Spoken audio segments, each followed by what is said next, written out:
Hello everyone and welcome to BTech. This is the first video of a multi-video series in which we will be reviewing several different types of smart plugs that are compatible with the Apple HomeKit system.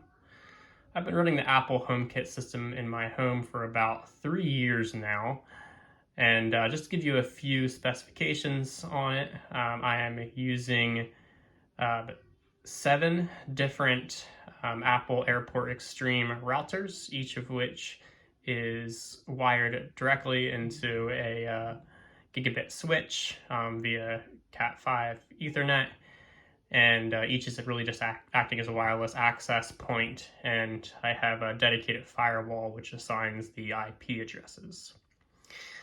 Now, one of the things that's been most frustrating with the HomeKit system over the years is the smart plugs.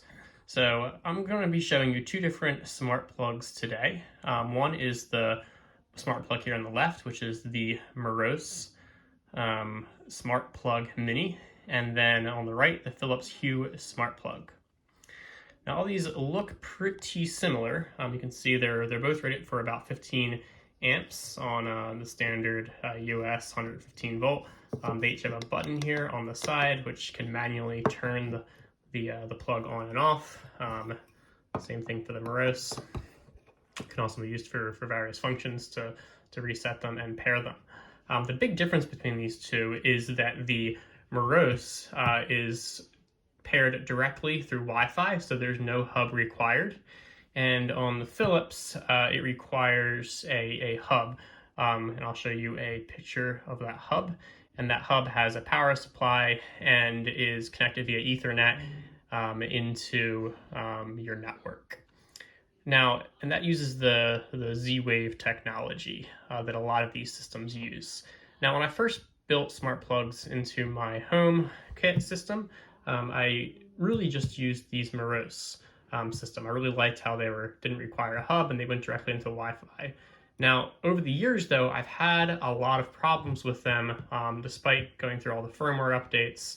And those problems are that they seem to, at least every few days to every few weeks, they seem to lose connection and need to be manually power cycled to actually reconnect, which means for these, you actually have to unplug them and plug them back in, which can be a huge pain. Now, during that same time, I noticed that my light switches, which are all various types of these Lutron cassette light switches, which also use a similar hub and Z-Wave technology. These never required, the hub never required to be needed to be reset even once, and none of the switches lost connectivity to the HomeKit system. I cannot even consider one time where there's at least hundreds, if not thousands of times where I was dealing with these losing connection. It became extremely frustrating. Now, these sell for about $10 a piece, while these Philips plugs sell for about $35 a piece. That's the current prices that I see on Amazon right now. And so I didn't try these for a while, but eventually I got so frustrated I decided to start trying them, so I purchased 2. And I have 2 that are operating in a spot that previously these were losing connection quite a lot. And even though they're pretty far from the hub, I have not had a single disconnect with these yet, and I've been really, really impressed by it. So at first glance, the fact that this is 3.5 times as much cost as the Meross, plus you have to buy the hub and really invest in the system, it really doesn't seem like it makes a lot of sense. But after dealing with a lot of frustration, I'm starting to integrate these in, so I'm going to continue to report back on how these play out.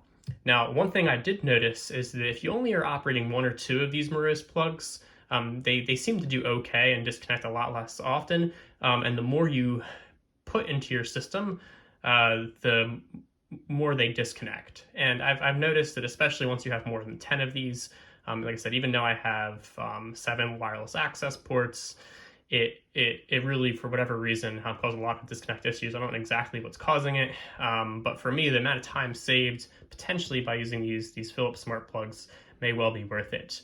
Only time will tell, so I'm going to install more of these and report back on that and let you all know. In future videos, we'll be doing more HomeKit accessories, and we'll also be doing longer term follow-ups on these different types of plugs. So thanks so much for watching, and tune in next time for more information